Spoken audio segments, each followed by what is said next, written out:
Hi! Welcome to Cogify GMAT, your DIY study guide for the GMAT. GMAT Online has been out since April 20th. In my previous video, I latched on how bad GMAT Online looks. For today's video, I'm going to explore around the GMAT forums and websites and show you reactions and experiences of GMAT Online.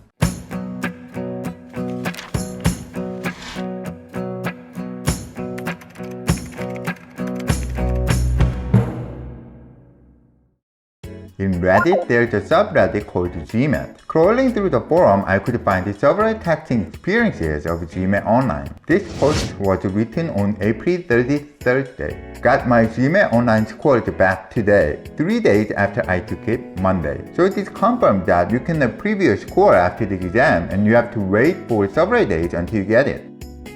Yes, whiteboard was bad. That's not surprising. Yes, connection and technical issues were awful. Waited 1/4 hours after my appointment for a proctor. Ouch! Waiting for 1.25 hours to begin the exam sounds awful. That's like waiting for a doctor, not a proctor. And yes, my score was 100 points lower than my last practice exam. 0 out of 10 would not recommend. Wait for the real thing again if you can. I'm sorry to hear this terrible experience. While the GMAT Online is a kind of emergency measurement for the coronavirus pandemic, it is the students who are the most vulnerable to the changes and suffer from them. There were replies below this post that confirmed similar experiences. Took mine yesterday, not looking forward to the score being returned. Whiteboard was rough at best of times, a real impediment at the worst of times. So this user also had big trouble with the whiteboard. I had enough practice without breaks, and by the time I came to IR, my mind was pretty fried. You get a 5-minute break at the point, but I've read of technical issues occurring at the point and couldn't afford to risk it. I warned about there being only one break for this long exam, so you really need to practice the change if you must take the GMAT Online. Pretty understandable that this user was afraid of many technical glitches happening during the break. Was also on a 15-inch laptop, no bueno. Wow, if 15-inch laptop was not enough, which is about the size of this MacBook, any smaller laptops would be worse. For your information, you cannot use external monitors for the exam. I'm a very visual thinker, and the whiteboard was one of the most difficult parts. If you are a visual thinker, pay attention to this part. Writing out a single equation now takes twice as long, if not more, and takes 100 times more brain power. With pen and paper, draw a triangle, square, 2x1 rectangle, right triangle, and hexagon as fast as you can. Now repeat that with the virtual whiteboard. How clear are the shapes? And so on. I think what this part means is the whiteboard is not easy to use with a clean and fast pace. The online whiteboard is trash. If you need to use it, become as good at it as you are with a pen.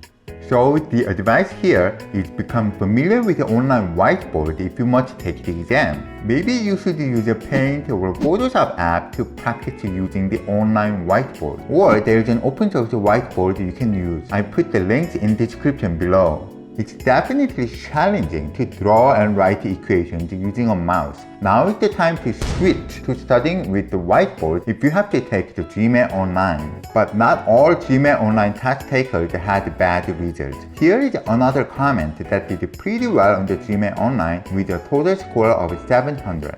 This user got 43 for quant and 42 for verbal. That's impressive considering the downsides of the GMAT Online. This user's advice is sound, and I think it's a must read for those who are about to take the GMAT Online. That's why I'm going to read most of the user's comments, because I think it's important. I practiced for 3 days with the mouse and whiteboard. I literally went to the dollar store and bought a mouse on Wednesday because I didn't own one. This is a very smart move, trying to adapt your study environment as close as possible to the actual exam. This strategy actually works. During the actual test, I found that during quant, the whiteboard wasn't as bad as I thought, but I still had to bail on 2 to 3 questions that were taking me a long time to write out. I ended up guessing the last 2 questions.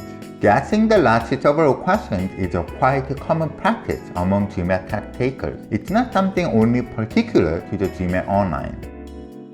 My advice, take it if you have a deadline. but expect a slight drop in quant if you are slow like me. Practice a lot with the whiteboard. Don't underestimate the lack of a break. That's a good advice here.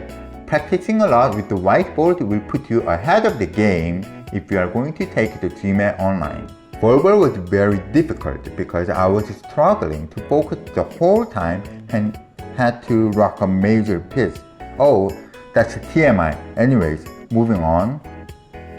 Also, IR was time consuming because I kept needing to move the whiteboard to make the room for the calculator and then minimize to move to the next question, etc. So the key takeaway here is take the GMAT Online if your deadlines are near. Be expected to get a slight drop in quant. Someone also asked a good question about the whiteboard. Can you put the actual test on one half of your screen and the whiteboard on the other half? How is the whiteboard integrated into the test? And this is the reply. Nope.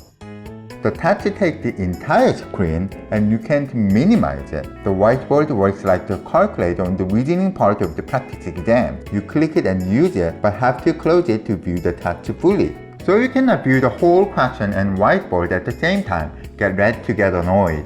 Here's another Reddit post that got a whopping score of 740. This user got 48 in quant and 42 in verbal. When asked about the whiteboard, the reply was this. I won't sugarcoat it. I found the whiteboard to be difficult.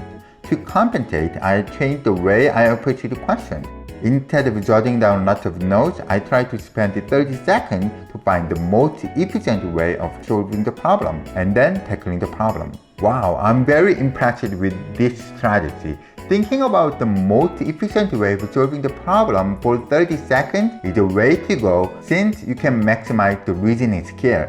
If you are able to make this skill yours, you will rock in the GMAT even in regular ones. I still scored lower than my practice test and I attribute much of that to the whiteboard. But definitely happy I practiced for a few days in Microsoft Paint, so it was not a completely new concept. I only used the mouse and did not use the keyboard at all on the whiteboard. So you can see that some got decent marks, others did not do well. My verdict is this. If you must take the GMAT now and have no choice, start practicing with the whiteboard with the mouse before you take it. Find your own way of making the most out of the on-screen whiteboard instead of writing down all steps of equations. If you are a visual thinker and you can wait a little until you can take the in-person GMAT exam, don't take the GMAT Online. Continue practicing with a notepad and a pen. Before I end this video, let me give you some information about the whiteboard. You cannot use the touch screen for the whiteboard, but touchpad and mouse are allowed. As for the mouse, wireless mouse is not allowed, but only wired mouse. No stylus or writing instrument are allowed for the whiteboard. On the test day, when you launch the software from the GMAT, the whiteboard is available before you take the GMAT Online. But don't open it or else you will be treated as cheating on the exam. I put a link below for online whiteboard that you can practice on browser if you need one. Good luck with studying the GMAT and see you next time.